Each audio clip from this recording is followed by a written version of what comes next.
Hello and welcome to National Focus. I am Julian Morris. In the headlines, progress made on the construction of the 1 Mile Science and Technology Center.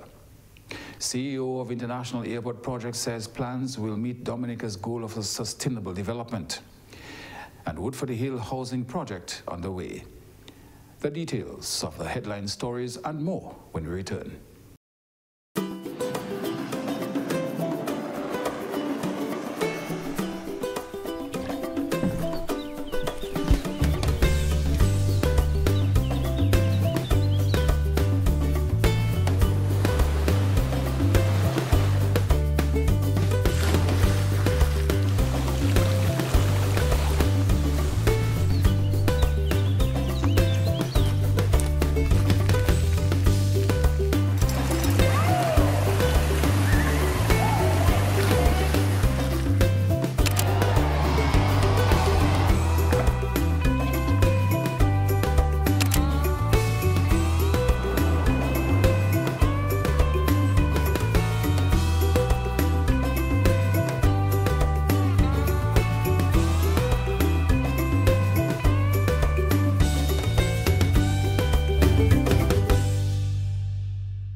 Welcome back.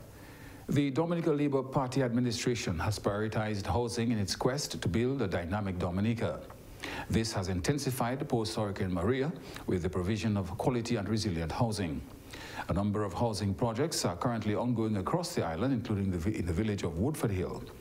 Parliamentary representative for Woodford Hill, that's Honourable Fidel Grant, says under this project, vulnerable residents will be targeted.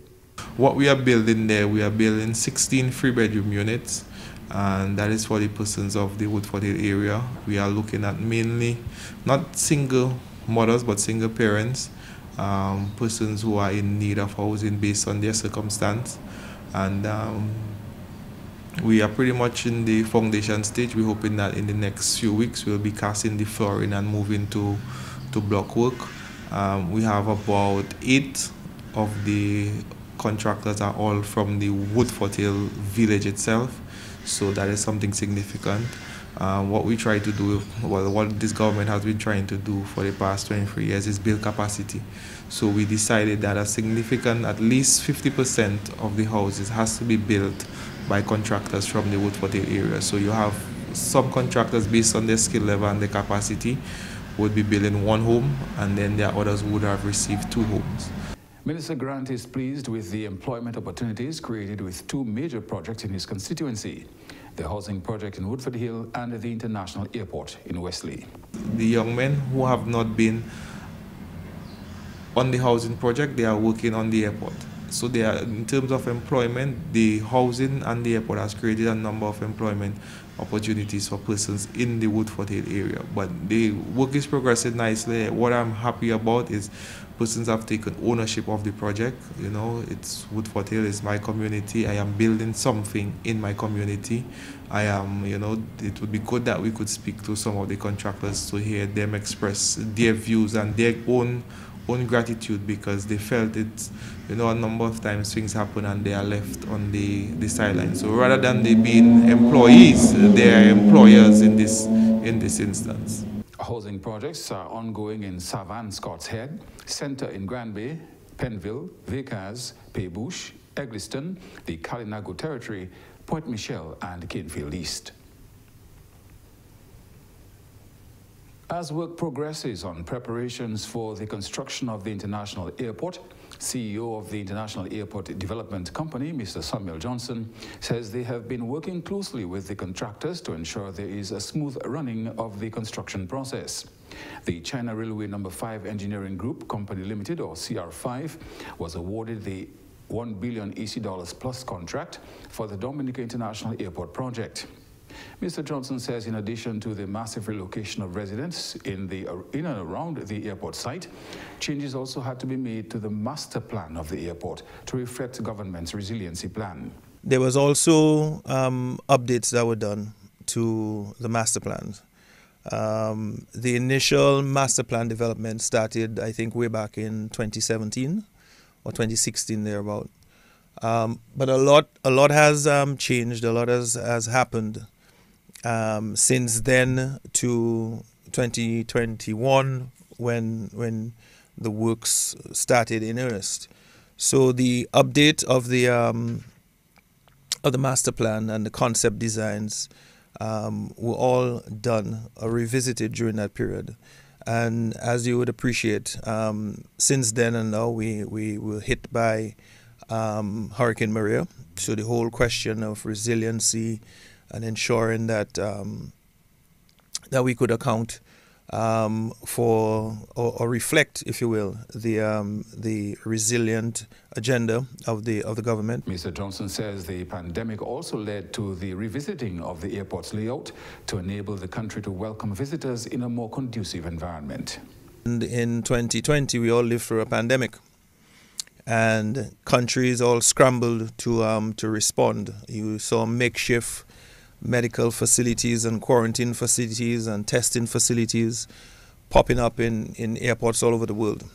Yeah, so we had to ensure that the designs and the layout were such that they would reflect those new realities, so that if and when, because unfortunately I don't think it's going to be the last pandemic in our lifetime, but when another one comes across, that the designs would have taken the space requirements for that additional processing to be to happen at the airport site without having to go through makeshift tents or canvases or conversion of storage facilities. The runway length, as well as the airlines which will utilize the services of the airport, were also considered. The runway length also was something that was closely looked at as to what would be the optimal runway length. I think there's been a lot of talk as to the evolution or the improvements made in aircraft technology and the ability to operate longer distances on shorter runways. So we had to determine the stage lengths that we were going after, the source markets we were going after, and the aircraft that was going to be in use and in service by the airlines that we are talking to, or the airlines that are coming into the region. Construction of the Agriculture, Science and Technology Center at 1 Mile in Portsmouth is progressing satisfactorily.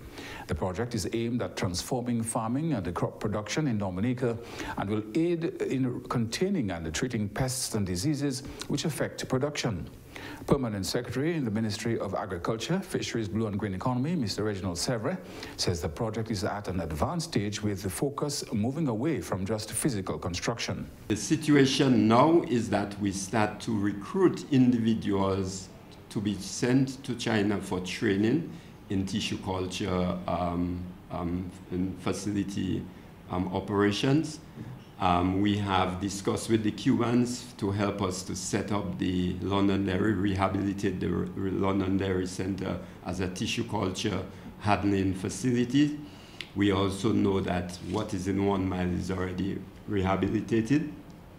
And also to the Chinese will be sending down under the mission a senior agronomist with expertise in tissue culture management will be coming on island in a couple of weeks or almost a month time to actually start hands-on preparation for the opening and functioning of the facility. The 1 Mile Agriculture, Science and Technology Center is on course to be open later this year. Government is also placing close attention on the development of agriculture stations. We're doing the assessment under the World Bank funded agricultural climate resilience and agricultural livelihood project to ensure that all our agricultural stations are upgraded and are set so that we can pursue the rapid multiplication of planting materials to distribute to farmers across the country. The government of China is funding the 1 Mile Agriculture, Science and Technology Center.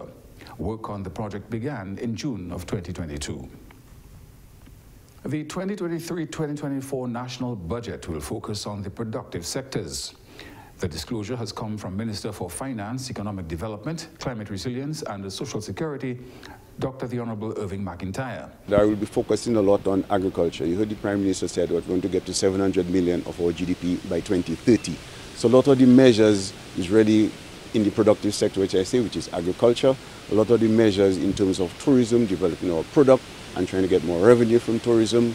In terms of our small business, the government has done a lot in terms of small business. We have close to $40 million at the Aid Bank, and all this is just to provide assistance for the small and medium-sized and micro businesses, and lots of other different areas that we. But with all of this, we will not be sacrificing our social measures. So we always put the people first. So while we're making those adjustments, but we're not going to sacrifice the well-being of the people. We're not going to sacrifice the people's health. We're not going to sacrifice people's education. We're not going to sacrifice the people's housing. So those things will continue while we make adjustments to have a more efficient and so that we can get a better fiscal space and a little more comfortable as we function. Dr. McIntyre says this will be a slightly different budget. We have to consider the international circumstances and the international situation, the fiscal situation. We have to address a few things, but this budget will definitely be a budget for everyone. Everyone will have something to be happy about in this budget. But obviously it wouldn't be the typical similar budget to the past years, because we have to consider different stresses that we've gone on, whether it's from COVID coming all the way now with the war in Ukraine and the different financial limitations and restrictions, and obviously the little financial gaps that we've experienced because of those shocks, those international shocks, nothing really due to us, but we are part of the international community and we have to adjust accordingly. Increasing revenue while decreasing expenditure will be a priority for the Minister for Finance. In this budget, there will be many measures put in terms of increasing our revenue, and we'll be focusing very, very heavily on our productive sector, because we need to increase our revenue. Definitely in this budget also, you will see certain measures that are meant to cut down on expenditure. So basically we want to make sure that the system can be more efficient. So if we have a more efficient system where we can cut down on our expenditure and boost our productive sector, where we can actually increase our revenue so that we can be a little more comfortable in terms of our fiscal space. Preparations for the 2023-2024 national budget are at an advanced stage, with submissions from the relevant ministries already in place. Dr. McIntyre says this will be a budget that everyone will be satisfied with, given government's track record of prudent fiscal management. But we're very much aware of the situation we live in now internationally, and we know the financial crisis that everyone is facing, not just Dominica, every single person, and even countries that didn't go for Eric and didn't go for Maria. They are struggling to stay afloat. But here in Dominica, we've managed, we've got a responsible government, and we've managed to stay afloat, and let alone stay afloat. Actually, we've managed to even continue all our different productive measures and all our different programs that we've put in place so that the country can continue to be on the correct foot and a productive path for us in the future. This is the first budget presentation of Dr. McIntyre since he assumed the office of Minister for Finance following the 2022 general elections. Since 2004, Prime Minister the Honorable Roosevelt Skerrit has presented 19 national budgets, which have seen significant investments in social programs, healthcare, education, tourism, agriculture, sports and infrastructure.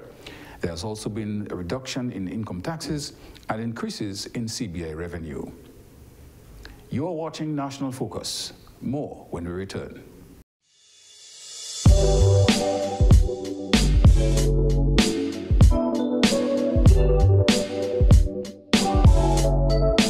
Welcome back. Digicel has made a donation to the Dominica Special Olympics to secure their participation in the Special Olympics World Summer Programs 2023 in Berlin, Germany. From June 17 to 25, 2023, Germany will welcome 7,000 Special Olympic athletes from more than 190 nations to participate at the 16th edition of the Games. A team of 15 individuals from Dominica, including the athletes and support personnel, is set to leave for the Games in 1 month. Honorable Oscar George says government is committed to honoring the Special Olympics Caribbean Sports Ministers Forum Declaration that was signed in 2021 and supporting Dominica's athletes with intellectual disabilities. Special Olympics is in the heart of us, this government. So much so, we have signed a Special Olympics Caribbean Sports Declaration. If you recall, in 2021, this declaration was signed by the Ministry of Sports, acting on behalf of the government of Dominica. And basically, what this declaration says is that the heads of all Caribbean countries, they commit to work together to develop Special Olympics. And that is why you see our Prime Minister and our government is so passionate about Special Olympics. We signed this declaration in 2021, and we want to ensure that we implement all the aspects of this declaration. Meanwhile, CEO of Digicel Dominica, Mr. Victor Kovacs, says Digicel is proud to support the athletes, and this initiative is aligned with the vision of Digicel's founder, Dennis O'Brien. And I'd love to see that this team is going to go to compete and win again in Berlin in June, and we are so proud and happy to sponsor it. So Digicel is committed to supporting the Special Olympics teams across the Caribbean. We're supporting over 260 athletes from 11 nations in this region to be there, and that is primarily based on the vision and initiative and largesse of our founder and majority shareholder, Dennis O'Brien.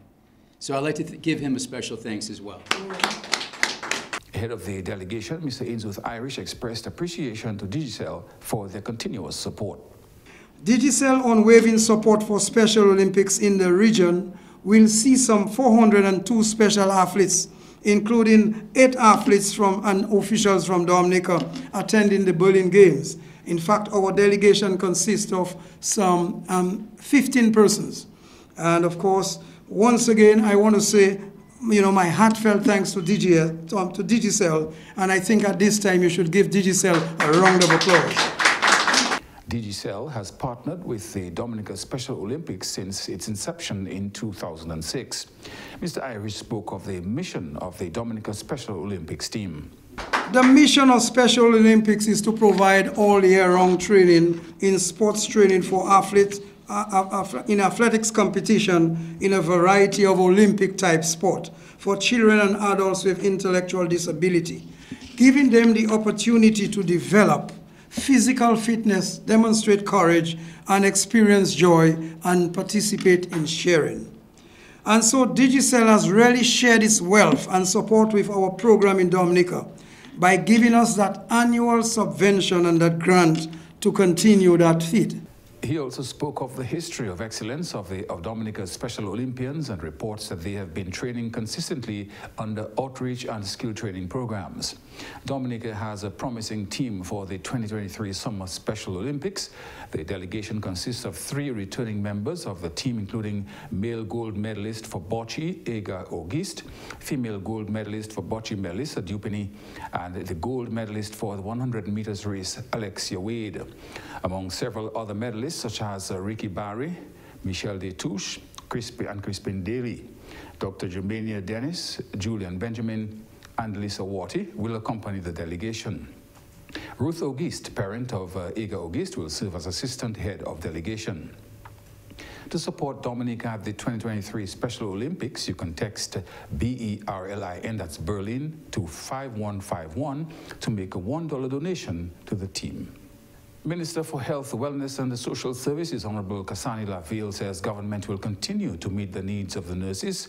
Speaking at a recognition ceremony for nurses held in observance of International Nurses Day, held on Friday, May 12, Minister Laville stated that the theme for this year's observance is a reminder of government's responsibility to its nurses. This theme calls to mind the essential role our nurses play in every facet of healthcare, from patient diagnosis and treatment to healthcare policies.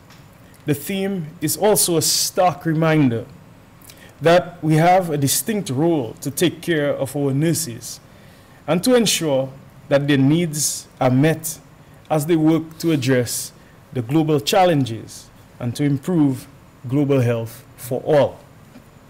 As stated in my radio address earlier this morning, healthcare in any country is very critical, extremely critical, and constantly evolving. As a government, we continue to foster even greater efficiency in delivering quality healthcare, whilst not losing focus of how important that you all are to us. He noted that in order to maximize the efforts of the nurses, government must meet their needs. We are aware of the integral part that nurses play as it relates to the future of healthcare. Nurses are innovators in their own right, leading the charge against ill health with visionary ideas. Hence, we realize the need to have an adequate and competent workforce. We are cognizant, however, that in order to maximize the potential of our nurses, there are needs that have to be met. They have to be met.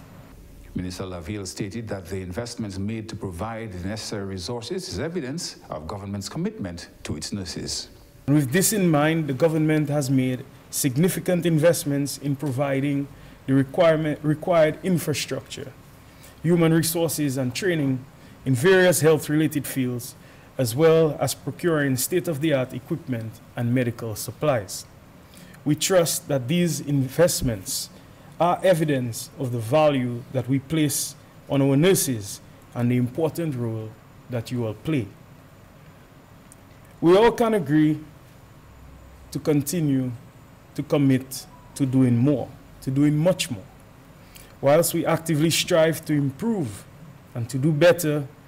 We solicit your support to remain focused, to remain compassionate, and to never lose sight of the need to do your best in ensuring that you deliver quality healthcare to those most vulnerable, those most in need. The health minister added that government and the nurses must work together to achieve the goal of providing quality healthcare. The job may seem very difficult at times. It may seem challenging, especially in this time of significant global challenges. However, we must never, ever lose hope. Let us continue to work together, set aside the appearance of minor differences at times, and learn to understand our patients better and our clients better each day as we strive for excellence in delivering good quality healthcare. We share many of the same goals and vision. Our intentions are aligned. Let us continue to journey along this life-giving process. I'm certain that you are up to the task. You are ready for the task. International Nurses Day was celebrated worldwide under the theme, Our Nurses, Our Future, a global campaign which aims to address global health challenges and achieve better global health for all.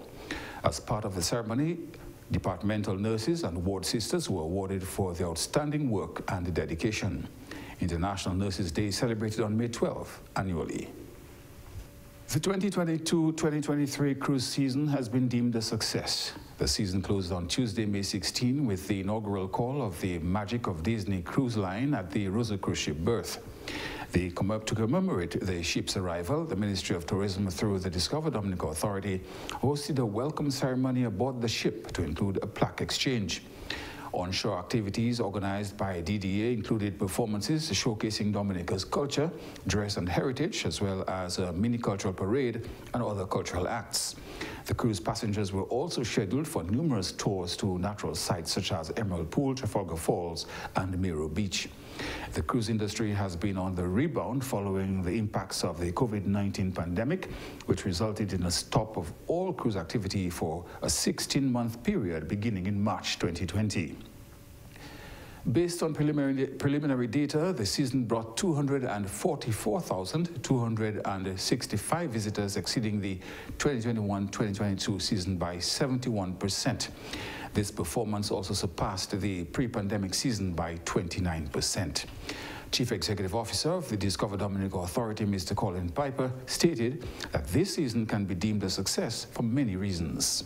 The 22-23 cruise season, we would have to deem it a success for a number of reasons, right? One is Dominica is always on the itinerary on a number of cruise ships, and that is because we offer something different. We're more of a rainforest and scenic tour and adventure, with things like river tubing and the like, whereas a lot of the other Caribbean destinations turn out to be sun, sand, and sea. So a lot of cruise vessels like to put Dominica on the itinerary. Now, I mean, we do have our challenges based on where we are in the Southern Caribbean, and so we don't get the cruise calls as often as we like. But nonetheless, 22-23, we had quite a few cruise calls, more than 2022, and even more than 2019-20, which is pre-pandemic.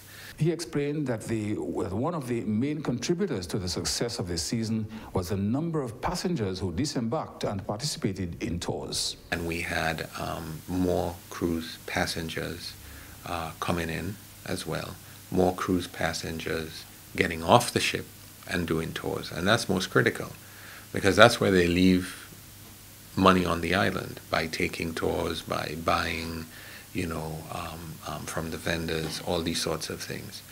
So 22-23, yes, was successful because we surpassed last year, and we surpassed the 2019 pre-pandemic figures. And we're hopeful that 23-24, which will begin kind of late October, early November into April 24, will be just as successful, if not better. Tourism stakeholders are urged to create new initiatives that will entice even more passengers to disembark in the upcoming season. We continue to try to increase the number of calls and increase the number of passengers, and also increase the number of people who come off. And in order for people to come off the ship, we must continue to offer something new and different. So we want to call upon the tour operators and everybody who's a stakeholder in the cruise industry to look at how we can refresh, renew, and come up with new and different tours that would incentivize the cruise passengers to come off the cruise ship and leave some money here on the island. One of the initiatives currently being undertaken by the Ministry of Tourism is the rehabilitation of natural sites. Mr. Piper stated that every year focus is placed on one site to present something new to visitors. The rehabilitation of sites is something that is ongoing, and the Ministry of Tourism is the leader in that regard. I know what we have tried to do is focus and really try to do something new and different with one site each year. And make a meaningful impact, rather than looking at, doing a little bit here to every site. Having said that, you have to make sure that each site is operational and that can offer a wonderful experience to especially the cruise visitors that come in. And as you would know, there are some big ticket items that we're trying to do with the cable car system and some of these things that would incent and attract more cruise ships to come in, and also more people to get off. So the process continues in terms of the rehabilitation of the sites and attractions, and we hope that, each year we can at least have some marked improvements for the cruise ship passengers to experience. And that's all for this edition of National Focus. Be sure to follow GIS Dominica on Facebook, YouTube, and on Twitter. You can also drop us an email at gis@dominica.gov.dm. From all of us here on the GIS News Production team, I am Julian Morris. Thanks for watching.